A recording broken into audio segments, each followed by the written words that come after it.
वो समय सार में जो प्राकृतिक की गाथाएं हैं वे तो कुंद कुंद ने लिखी, और जो संस्कृत में टीका है और छंद हैं वे आचार्य अमृतचंद ने 1000 बरस बाद लिखे।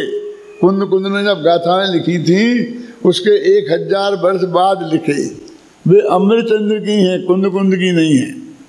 फिर उसका जो अनुवाद किया पंडित जयचंद जी छाबड़ा ने, वो उसके 1000 फिर वर्ष बाद उन्होंने वो अनुवाद किया है, तो उनने जो भावार्थ लिखे हैं उसमें कुंद कुंद का कुछ नहीं है, अमृतचंद का कुछ नहीं है, वे पंडित जयचंद छाबड़ा के हैं। और हम तो सब कुंद कुंद के नाम पर मरते हैं। इतना भेद विज्ञान तो हमें होना चाहिए ना। तो ये जो छंद लिखे हैं नीचे, ये उस समय सार की आत्मख्याति टीका में समागत जो छंद हैं ये उसमें के छंद हैं, और जबकि उनने लिख दिया सो ही समय सार के बंधाधिकार में कहा है, यानी आत्मख्याति का नाम ही नहीं है।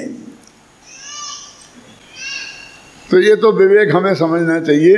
अब इनका अर्थ मैं आपको बताता हूँ। अभी ऊपर भी लिखा है, घबराना नहीं, वो भी पढ़ेंगे। आपको याद है मैंने कल पूरे प्रकरण का अर्थ किया था और ये 3-4 लाइनें छोड़ दी थी और कहा था इसका भी अर्थ अपन करेंगे बाद में। तो छंद नीचे लिखे हैं, देखो। सर्वम सदैव, बोलो भाई, सर्वम, देर क्यों लग रही है, बोलो। सर्वं सदैव नियतं भवति स्वकीय कर्मोदयान् मरण जीवित दुःख सौख्यम् अज्ञानमेतधिययत्तु परस्य कुर्यात् पुमान् मरण जीवित दुःख सौख्यम् अज्ञानमेतधिगम्य परात्परस्य पश्यन्ति ये मरण जीवित दुःख सौख्यम् कर्माण्यहं कृतिरसे न चिकीर्षवस्ते मिथ्यादृशो नियतमात्मनो भवन्ति। 1000 वर्ष पहले लिखे गए छंद हैं। आप कहोगे कभी कभी 2000 वर्ष बोलने लगते हो, कभी कभी 1000। जब प्राकृतिक की गाथा आती है तो 2000 बोलते हैं, क्योंकि वे 2000 वर्ष पहले लिखी गई थी। जब ये संस्कृत के छंद आते हैं तो ये 1000 वर्ष पहले लिखे गए थे। इसलिए हम जरा सोच समझ के ही बोलते हैं, कोई भूल नहीं जाते हैं। अब भूलने तो लगे हैं वास्तव में, लेकिन आप लोगों के नाम भूल जाते हैं, गांव का नाम भूल जाते हैं, आपको पहचानना भूल जाते हैं, लेकिन ये समय सार नहीं भूलते हैं, इसकी गाथाएं नहीं भूलते हैं, इसमें कभी भी कोई गलती नहीं होती।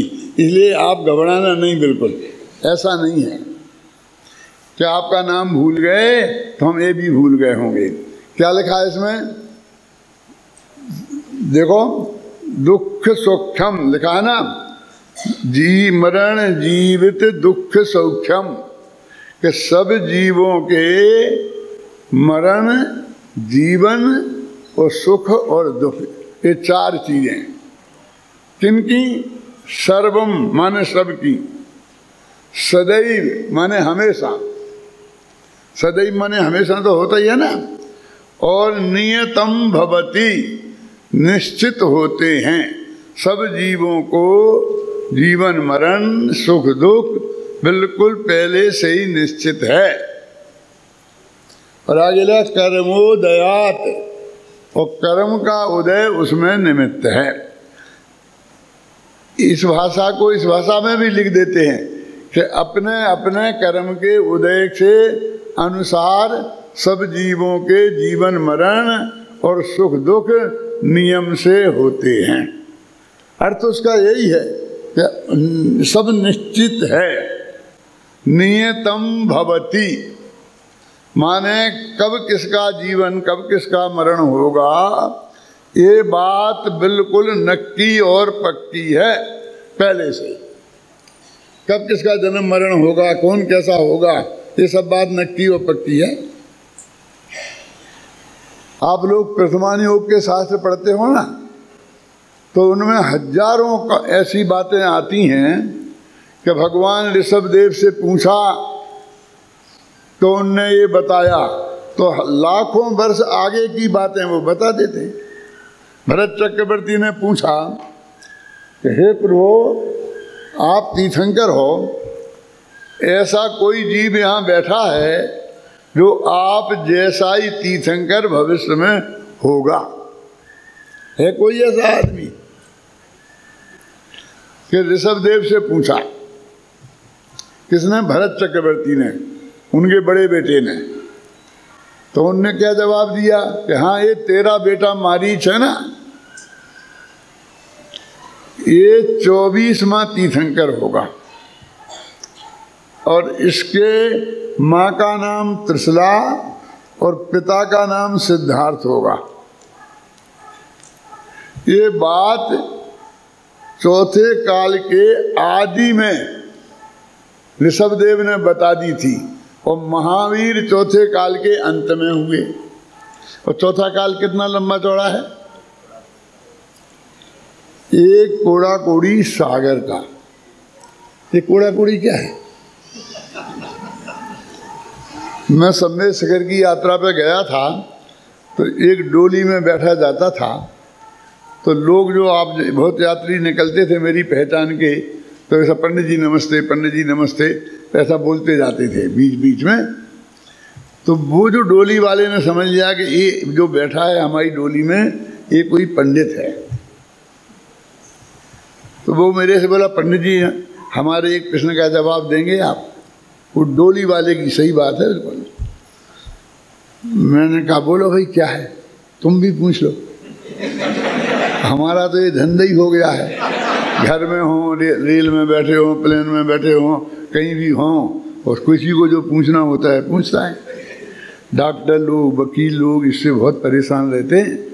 किसी शादी में जाएंगे और लोग कहेंगे डॉक्टर साहब आए हैं, तो डॉक्टर साहब मेरे को जुकाम हो रहा है, वहीं पूछने लगते हैं। तो वो कहते हैं भाई मेरी दुकान पे आना, मैं यहाँ शादी में आया हूँ, वकील से कानून पूछने लग जाएं तो वो नहीं बताएगा ना। तो पंडित को भी तो कहीं कहीं सांस की लेने देना चाहिए ना। चलते फिरते रास्ते में कहीं भी, तो उसने भी पूछा। मैंने कहा इसको मना क्यों करूं? तब वो बोले कि तुम्हारे जैनियों के मुनि सब कोड़िए ही थे। समझने के नहीं आया? मैंने क्या कह रहे हो कि इतने कोड़ा कोड़ी मुनि मोक्ष गए? सब कोड़ी थे। वो क्या समझे वो तुम्हारे कोड़ा कोड़ी में? हम भी नहीं समझते हैं, जैनी नहीं समझते हैं, तो वो क्या समझे हैं? करोड़ का करोड़ में गुणा करो और जो गुणन फल आए उसे कोड़ा कोड़ी कहते हैं। आया समझ? देखो 1 करोड़, 10 करोड़, 100 करोड़, 1000 करोड़, 10,000 करोड़, लाख करोड़, 10 लाख करोड़ और करोड़ करोड़। अब आया? वो है कोड़ा कोड़ी, और वे भी बरस नहीं, सागर। इतना लंबा काल, अनंत काल होता है भाई साहब। उनने पहले बात बता दी थी कि ये 24वां तीर्थंकर होगा।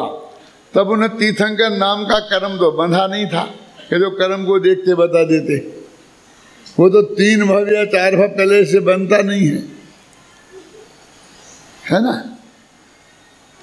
तो बिना कर्म बंधे ये नक्की था कि नहीं, कि कैसे बता दिया उनने? उनने तो जाना था उनने नक्की नहीं किया था। कर्म यदि हमारे पास सबसे पुराने हों तो कितने काल के होंगे? 70 कोड़ा कोड़ी सागर के। वो दर्शन मोहिनी होता है 70 कोड़ा कोड़ी का, चारित्र मोहिनी 40 कोड़ा कोड़ी का, और बाकी तो और सब कम ही कम के होते हैं। 8वां अध्याय आएगा तो ये बताएगा आपको सब कौन सा कितना क्या है। अब 70 और 1 करोड़ में करोड़ का गुणा करो, इतना कोड़ा कोड़ी और 70, इन दोनों में कितना फर्क है। तो इतना पुराना तो कर्म हमारे पास है ही नहीं। माने उस मारीच के पास भी ऐसा कर्म नहीं था कि जो महावीर की पर्याय में उदय में आया, तो कर्म बंधा ही नहीं था, तो कर्म देख के तो बताए नहीं, तो वैसे ही नक्की था ना। अब इसमें ये सबसे बड़ी बात लिखी कि नियतम भवति। ये क्या क्या चीजें? जीवन, मरण, सुख और दुख, किसके?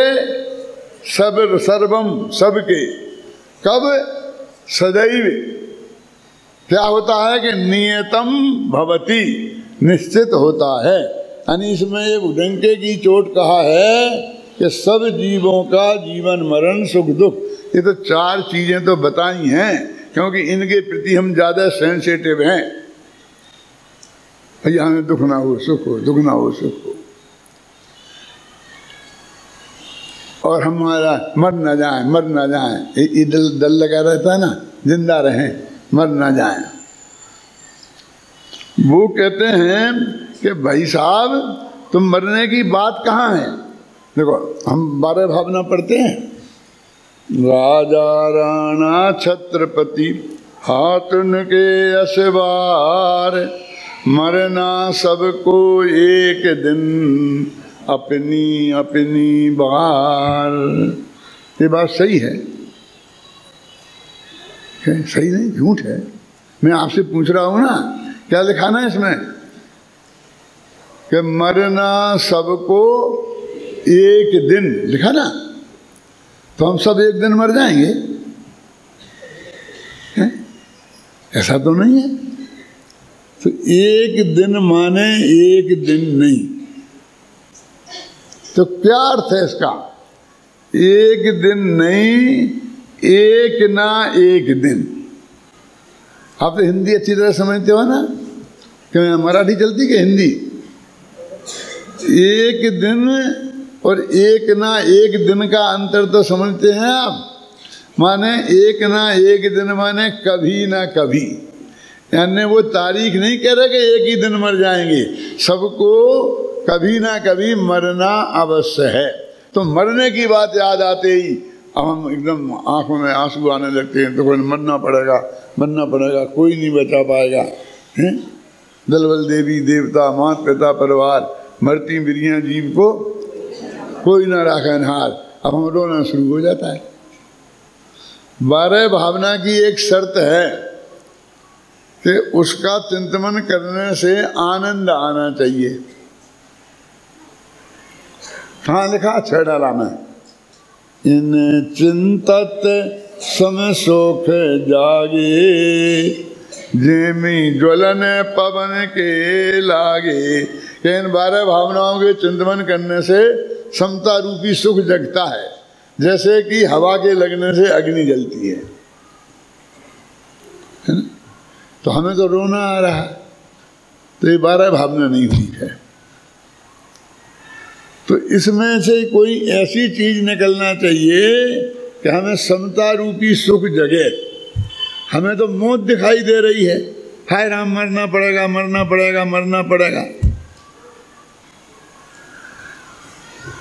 लेकिन अगली पंक्ति पढ़ो, मरना सबको एक दिन अपनी अपनी बार। इसका मतलब ये हुआ कि सबका नंबर बंधा हुआ है। अपनी अपनी बार माने कि चाहे जब मरना है ऐसा नहीं है, तुम्हारे मरने की डेट नक्की है। तुम्हें और हमें पता नहीं है, केवली भगवान को सब पता है। यदि हम पे ये भरोसा हो जाए कि जो हमारी डेट नक्की है उसके एक समय पहले हम मरेंगे नहीं, तो बोलो आपको इतनी घबराहट रहेगी? ये जो 12 भावना में लिखा है, कहा है, ये मरने की बात है कि जीवन की गारंटी है? बोलो, ये तो जीवन की गारंटी है, तो इसमें आनंद आएगा ही ना। हमने समझा ही नहीं। फिर कहा गया दलबल देवी देवता कोई नहीं बचा पाएगा। मणि मंत्र तंत्र बहु होई, मरे ते न बचावे कोई। लेकिन कब? कि मरती बिरिया, यानी मरने का समय आएगा तब। यानी जब तक समय नहीं आया है तब तक कोई मार भी नहीं पाएगा। निकलता है कि नहीं निकलता है? यदि ये अर्थ निकालें तो आनंद आएगा। अब इसमें लिखा है सब जीवों के जीवन मरण और सुख दुख नियतम भवति, निश्चित रूप से होते हैं, स्व कर्मोदयात, अपने अपने कर्मों के उदय के अनुसार। इसमें लिखा है बहुत स्पष्ट शब्दों में। देखो, इस समय सार के बंधाधिकार में लिखा ना ऊपर, ये समय सार के बंधाधिकार में है। हमें समय सार का बंधाधिकार पढ़ना चाहिए। अब तुम्हारा ये बंधाधिकार पढ़ाएगा, 8वां अध्याय कब नंबर आएगा बेटा? कल आ जाएगा। तो उसमें पढ़ाएगा कौन सा कर्म कैसे बनता है, कौन सा कर्म कैसे बनता है, सब। अब यहाँ बंधाधिकार में क्या लिखते हैं मालूम? निज आयुष से मरण हो, यह बात जिन वरने कही, तुम्हें मारे कैसे सकोगे, जब आयु हर सकते नहीं।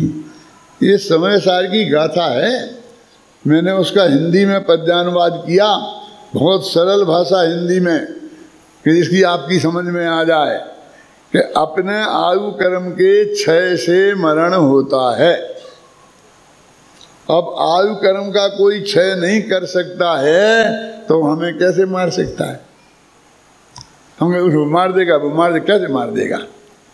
और निज आयु से जीवित रहे, यह बात जिन वरने कही, तुम्हें बचा कैसे सकोगे, जब आयु दे सकते नहीं।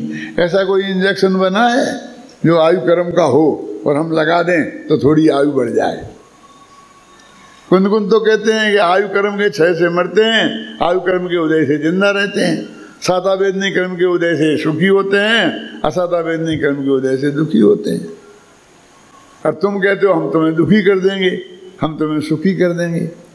एक द्रव्य दूसरे को ना सुखी कर सकता है, ना दुखी कर सकता है, और ना उसे मार सकता है और ना जला सकता है। 4 बातें तो कहीं हैं, बाकी सब समझ लेना। जैसे छेड़ाला में आता है ना,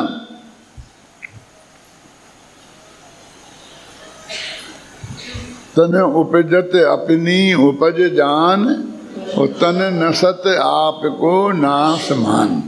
शरीर पैदा हुआ तो मैं पैदा हुआ, और शरीर नष्ट हुआ तो मैं नष्ट हुआ, ऐसा मान। लिखी तो 2 बातें हैं, शरीर पैदा हुआ और शरीर नष्ट हुआ। लेकिन सब समझ लेना, जन्म से लेके मरण तक की सब बातें। शरीर बढ़ा तो मैं बढ़ा, शरीर मोटा हुआ तो मैं मोटा, शरीर पतला हुआ तो मैं पतला। शरीर की जो जो अवस्थाएं हैं उन सबको अपनी मानना ये मिथ्या है। तो यहाँ 4 बातें बताई क्या, कि किन की?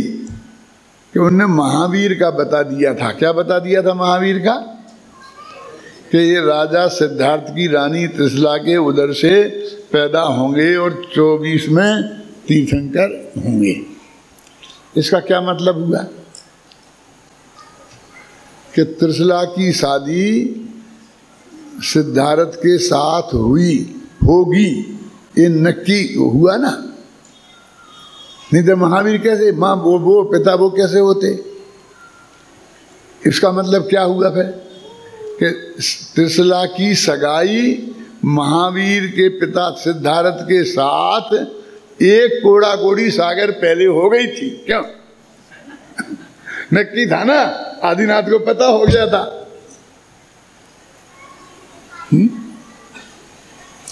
जब मैं ये बात समझा रहा था तो एक लड़का बोला, साहब एक प्रश्न है। मैंने कहा अभी बाद में पूछ लेना।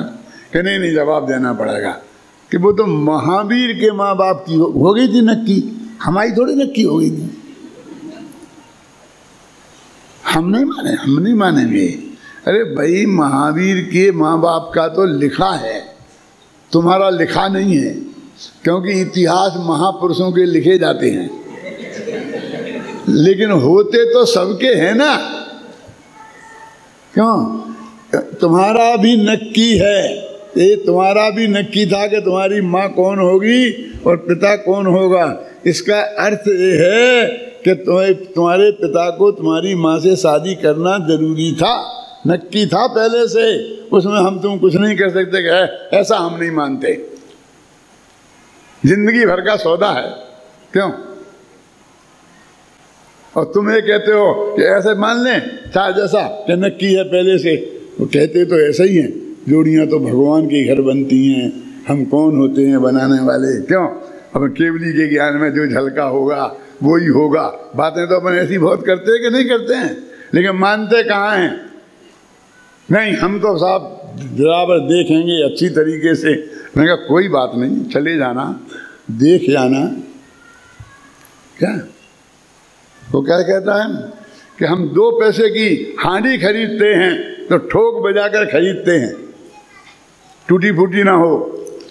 और इस जिंदगी भर का सौदा और ऐसा ही कर दें 1 मिनट में, ये नहीं चलेगा।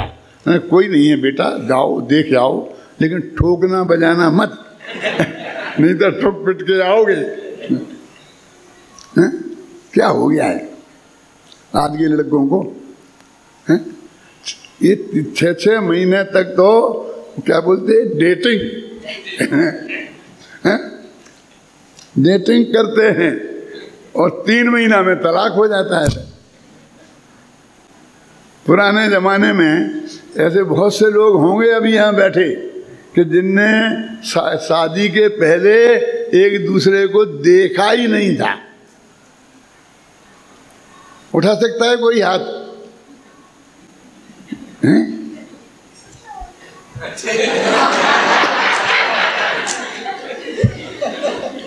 क्यों हंस रहे हो?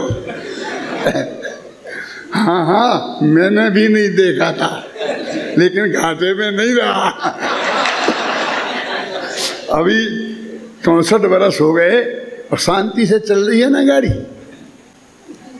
और वो जो 6 महीना देखते हैं उनकी 2 महीना नहीं चलती है। बोलो क्या क्या बात है? लेकिन हम इस अहम में रहते हैं कि वो नक्की था। सर्वं सदैव नियतम भवति स्वकीय। क्या है ना, कर्मोदयान मरण जीवित सौख्य दौख्यम। कितना क्लियर लिखा। ये बहुत सरल संस्कृत है।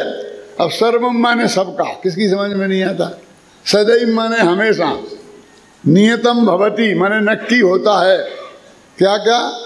जीवन, मरण और सुख और दुख, और अपने अपने कर्म का उदय निमित्त होता है। ये बात लिखी है। अज्ञान एतत्तु, ये अज्ञान है कि परहा परस्य कुर्यात्, कि एक दूसरे के जीवन मरण को अथवा सुख दुख को कोई करता है।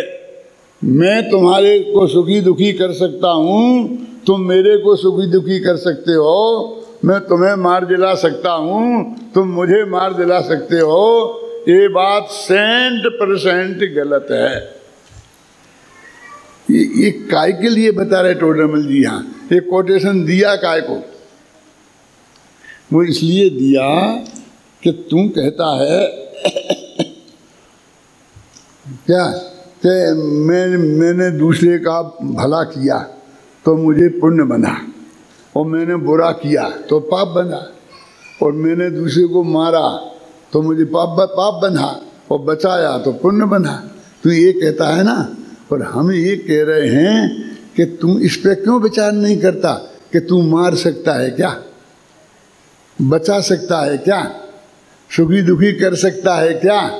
जब नहीं कर सकता है तो इससे पुण्य और उससे पाप, इससे क्या मतलब रह गया? बोलिए।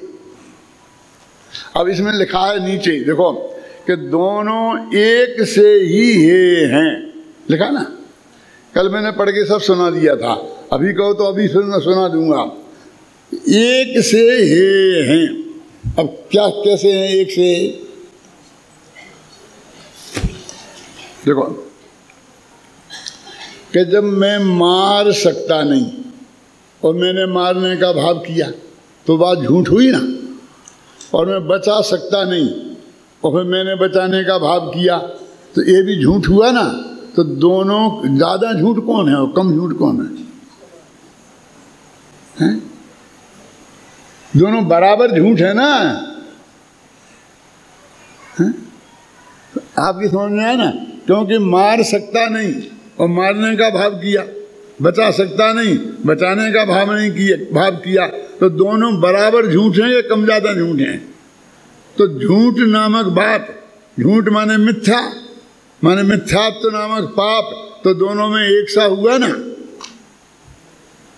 वो पुण्य बनेगा वो अलग बात है, समझना, घबराना नहीं। यदि बचाने का भाव करेंगे तो पुण्य बनेगा, ये बात सही है, और मारने का भाव करेंगे तो पाप बनेगा, ये बात सही है। लेकिन तू मार सकता नहीं और बचा सकता नहीं, ये बात भी सही है। तो फिर तेरी वो भाव झूठा ही हुआ ना। एक सत्य घटना सुनाता हूँ। मेरे एक जयपुर में मित्र हैं, बहुत घने मित्र थे, स्वर्गवास हो गया उनका मेरे पास एक फ़ोन आया कि पंडित जी एक लड़के को मैं भेज रहा हूँ, तो इसे आप विद्यालय में ज़रूर भर्ती कर लेना। मैंने उनसे कहा कि आपको परसों ही मैंने बताया था कि एडमिशन क्लोज हो गए हैं, अब यूनिवर्सिटी भी किसी को भर्ती नहीं करती है, मैंने लड़कों के नाम भेजना पड़ते हैं, तो हमने नाम भेज दिए हैं और वो तारीख निकल गई है, अब हम किसी को भर्ती नहीं कर सकते। मैं ये उन्हें समझा रहा है कि परसों आपको ये बात समझाई थी, तो आप कैसे ये बात कह रहे हैं कि उसे भर्ती कर लेना?